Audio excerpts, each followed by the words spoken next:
Murat hocam diyor ben de. Hadi. Yine beni de alır mısın?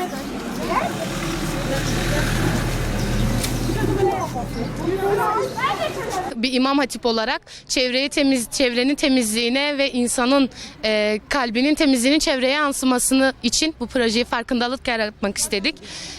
Sınıfımızdan ve okulumuzdan öğrencilerle çıktık. Mahallemizi ve okulumuzu temizledik.